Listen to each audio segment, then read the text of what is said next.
कि वे यहाँ पर आकर अपने विचार आपके सामने रखे। बात बात में बात है, जो बात कही है समझो और समझ के अपने जीवन में सुख शांति और आनंद प्राप्त करो। यही संदेश सदगुरु कबीर साहब ने दिया और इसी संदेश को डॉक्टर दिवाकर उमाटे साहब ने शेर की पीठ में बैठकर गोविंद और ईश्वर ने यहाँ पर लाया। उसका आप लाभ उठाइएगा। बोलिए सदगुरुदेव की जय।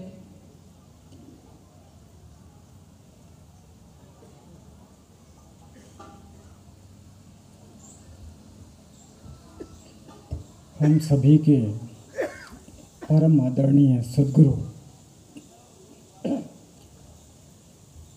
डॉक्टर दिवाकर साहब आपके चरणों में साहिब बन गए।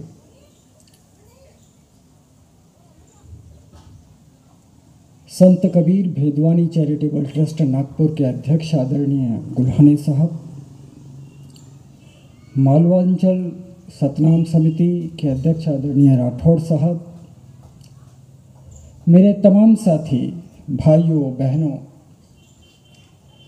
तथा उज्जैन की समस्त जनता को मेरी साहिब बन गई।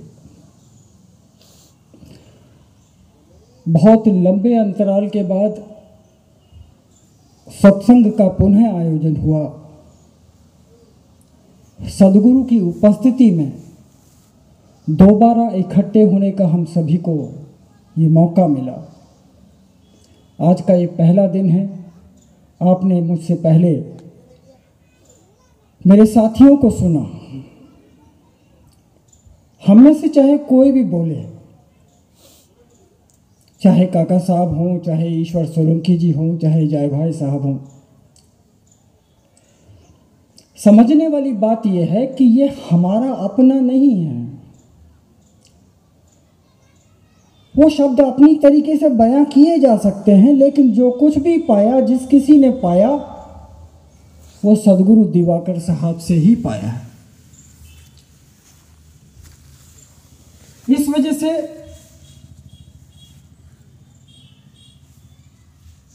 आज मैं जो आपके सामने खड़ा हुआ हूं, जब मैं कहता हूं कि मैं खड़ा हुआ हूं, ध्यान से देखा जाए तो मेरी अपनी कोई हैसियत नहीं।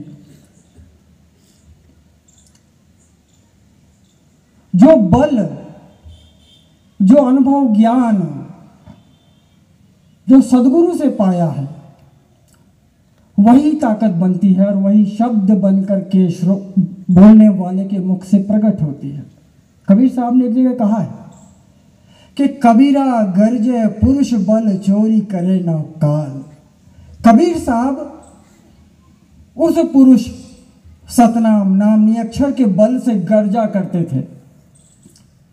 और यदि आपको लगता है कि यहाँ पर खड़े ये श्रोता सोनटक्के जी, जय भाई साहब, ये बेचारा छोड़कर, ये लोग भी अगर गरज रहे हैं तो निश्चित मानिए इसमें भी बल सदगुरु का है। इस वजह से मेरा मुझ में कुछ नहीं, जो कुछ है सो तोर, तेरा तुझको सौंपता क्या लागत है मोर। भाइयों बहनों, भक्ति कोई नया विषय नहीं है। जब से इस मनुष्य ने होश संभाला है, 4 युग तो हमने देख लिए, हर किसी ने परमात्मा को पाने के लिए अपने अपने तरीके से न जाने कितने प्रयास किए, लेकिन जीवन का चक्र जिसमें जन्म और मृत्यु, जिसे आवागमन कहते हैं, वो चक्र भी हमें लगातार ऐसे ही चलते हुए नजर आया। परमात्मा की खोज, मुक्ति की चाहत, मोक्ष की अपेक्षा, इन बातों को लेकर के हर एक भक्त बड़े उत्साह के साथ किसी न किसी महात्मा के चरणों में अपने जीवन को न्योछावर करता है। उसके द्वारा बताए हुए मार्ग पर चल करके अपने निर्माता तक पहुंचना चाहता है। लेकिन अनुभव यही बतलाता है कि मुक्त होता हुआ कोई नजर आता नहीं। कबीर साहब कहते हैं, कहन तरे तो जग तरे। अगर मेरे कहने से, आपके कहने मात्र से व्यक्ति तर जाता तो अब तक तो दुनिया तर चुकी होती ना, लेकिन कोई तरता हुआ नजर नहीं आता। कहन तरे तो जग तरे, कहनी रहनी बिन चार। यदि मैं केवल कह रहा हूं, लेकिन मैं जो कह रहा हूं उस प्रयोग को न मैंने अपने जीवन में अपनाया है, न मैंने अपने आचरण में उतारा है, तो कबीर साहब कहते हैं वो कहनी, वो खोखले शब्द हैं, वो मुझे पार नहीं कर सकते। कहनी रहनी बिन चार।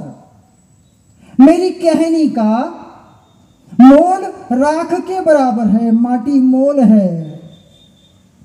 मुझे तो भवसागर पार करना है ना, और जीते जी करना है। इस संसार में अनेक महात्मा हुए, अनेक संत हुए, लेकिन एकमात्र संत जो संत शिरोमणि कहलाए, सदगुरु कबीर साहब, वो ऐसे संत हुए जिन्होंने बतलाया कि मरने का इंतजार करने की जरूरत नहीं है। हम अपने जीते जी अपने परमात्मा से मिल सकते हैं, उसे देख सकते हैं, न केवल देख सकते हैं, जीते जी उसके साथ एक रूप भी हो सकते हैं। क्योंकि वेद शास्त्र पुराण, दुनिया भर के धर्म, दुनिया भर के पंथ, दुनिया भर के कर्मकांड, सारी जो व्यवस्था है वो इस मनुष्य को मरने के पश्चात स्वर्ग में ले जाने के लिए बनाई गई है, वही बतलाया जाता है। लेकिन कबीर साहब इकलौते ऐसे संत हुए जिन्होंने कहा कि मरने की आवश्यकता नहीं, आप जीते जी वहां तक पहुंच सकते हैं। उन्होंने क्रांतिकारी प्रयोग किया, वो प्रयोग सिद्ध किया, वो वही प्रयोग 600 वर्षों के एक लंबे इंतजार के बाद सदगुरु दिवाकर साहब के रूप में पुनः प्रकाशमान हुआ। अगर ये प्रकाशमान ना होता ना, तो ना आप इस पेंडोल में होते, ना मैं यहां पर खड़ा होकर के इन बातों पर बोल रहा होता।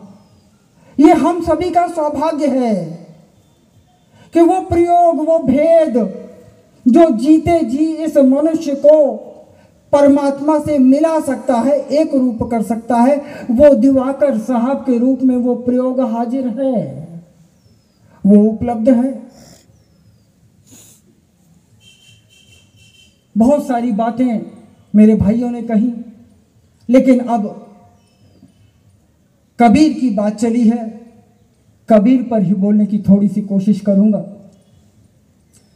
यदि हम सबका लक्ष्य केवल मुक्ति है, केवल मोक्ष है, केवल जन्म मरण के चक्र को मिटाना और जीते जी मिटाना यही है, तो हमें एक सवाल अपने आप से पूछना पड़ेगा कि क्या ये जीव हमेशा से बंधन में है?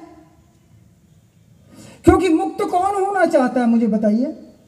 मुक्त वही होना चाहता है जो कहीं ना कहीं बंधा हुआ है। कबीर साहब कहते हैं, अनेक बंधन से बांधिया एक बेचारा जीव। अगर हम बंधे ना होते तो मुक्ति की आशा क्यों करते? तो हमें ये सोचना है कि क्या कभी ऐसा समय था जब ये जीव बंधा हुआ नहीं था? यदि ये हमेशा से ही बंधा हुआ है, ये कभी मुक्त था ही नहीं, फिर तो भक्ति करने का भी कोई उद्देश्य न हुआ। इसलिए कबीर साहब ने समझाया कि नहीं, जैया जन्म मुक्ता हता तैया हता न कोई। एक ऐसा समय भी था, जैया जन्म मुक्ता हता, तब जन्म नहीं था, कुछ भी नहीं बना था, निर्मित नहीं हुई थी, सृष्टि का निर्माण नहीं हुआ था, परमात्मा केवल और केवल अकेला था। और जब जन्म नहीं हुआ था तो स्वाभाविक रूप से मृत्यु का भी अस्तित्व नहीं था, कोई बंधन भी नहीं था। जहिया जन्म मुक्ता हता तहिया हता न कोई। उस समय मैं और आप कहाँ थे? कहीं ना कहीं तो होने चाहिए ना। कबीर साहब कहते हैं, जीव सोई जो युग युग जीवे, उत्पत्ति पर ले माही, देह धर भर में 84, निर्भय कबहू नाही। उस समय हम कहाँ थे? कहीं तो थे। हम सभी परमात्मा में ही समाये हुए थे। जन्म नहीं हुआ था, जन्म मृत्यु का चक्र शुरू नहीं हुआ था। जैया जन्म मुक्ता हता तैया हता ना कोई। तब न भक्ति करने की जरूरत थी, न मुक्ति पाने की कोई कामना थी, और क्योंकि जन्म नहीं हुआ था तो मृत्यु का भय भी हमें सताता नहीं था। लेकिन अब कबीर साहब कहते हैं, छूटी तुम्हारी वो जगह तू कह चला भिगोए। सावधान किया था परमात्मा ने तब भी। अरे तू कहां चल दिया? छूटी तुम्हारी वो जगह। कौन सी जगह? जहां पर जीवन मुक्त था, जहां पर कोई बंधन नहीं था। उन बंधनों को छोड़ करके ये चल दिया। छूटी तुम्हारी वो जगह, सदगुरु ने सावधान किया था, तू कहीं चला भिगोए। तू बिछड़ करके कहां चला? लेकिन छोटा बच्चा होता है ना, दुनिया को देखना चाहता है, बाहर की रंगीनियां देखना चाहता है, समझना चाहता है। हम भी नहीं रुके, और जैसे ही हम परमात्मा की गोद से बाहर निकले, हमने वो स्थान छोड़ा, हम जन्म मृत्यु के चक्र में उलझ करके रह गए, अनेक बंधन से बांधिया। जब तक बंधन नहीं थे तब तक वो स्वतंत्रता की कोई कीमत नहीं थी। लेकिन जैसे ही बंधे तब याद आने लगा कि काश हम भी आजाद होते, काश हम बंधे हुए ना होते। और ये चक्र ऐसा चला जिसका कहीं कोई और न छोर। कबीर साहब कहते हैं, ये तो एक गोलाकार व्यवस्था है। चक्र कैसा होता है? गोल होता है ना। गोल में कहीं कोई अंतिम बिंदु है नहीं।